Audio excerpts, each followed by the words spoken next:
ليش يقصفوني؟ ليش يقصفوني؟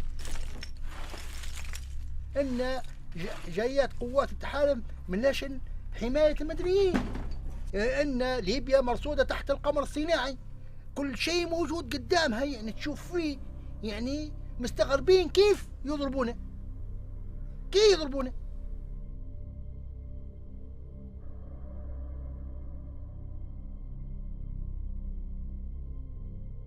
We looked at 8 sites across western Libya in which 72 civilians lost their lives. Overall, NATO took a lot of measures to minimize civilian casualties. The choice of targets, the choice of weapons, the timing of the attacks. But these 72 people did lose their lives. And until now, NATO has taken a position of denial. They refuse to acknowledge that civilians died. They refuse to give information about how they died, and they refuse to investigate. It's this lack of transparency that's deeply troubling. Our job is to monitor the violations, no matter who is committing them. And that means gaining access to the areas, it means interviewing people on all sides, and it means holding all the parties accountable. We were in Tripoli and heard news about a NATO strike that killed dozens of people. When I got to Madra the day after the attack, both of the homes were still smoldering. Relatives were distraught and in shock. NATO targeted 3 compounds clustered near to each other.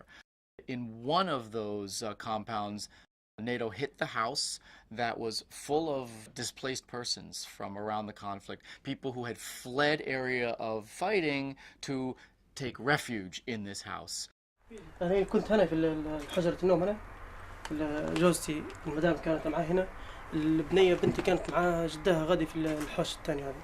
أثناء الخبطة أنا كنت موجود هنا. الصاروخ الأول اللي جرحت فيني توفت جوزتي وبنتي وأختي.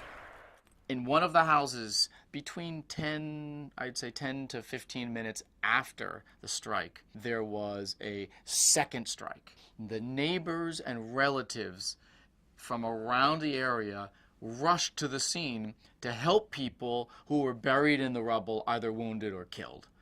And another NATO airstrike hit as these people were trying to provide their assistance, and it killed 18 men. In Madra, we believe one of the weapons used was the GBU-12, which is a laser-guided munition.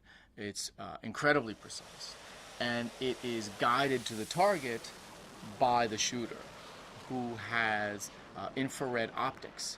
And this allows the shooter to observe the target with a high degree of clarity.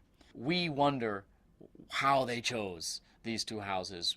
Why were they considered legitimate targets? But the second strike on the people who came to help, the shooter would have in all likelihood seen that people were digging through the rubble. So it raises very serious questions about whether this was a legitimate target. Maybe it was an unlawful target, meaning a violation of the laws of war. NATO launched thousands of strike sorties, and 72 deaths is relatively low, but that's no excuse for failing to examine why these people died. And it matters for 2 reasons. It matters first for the people who suffered and their families, so they understand what happened and potentially they can get compensation.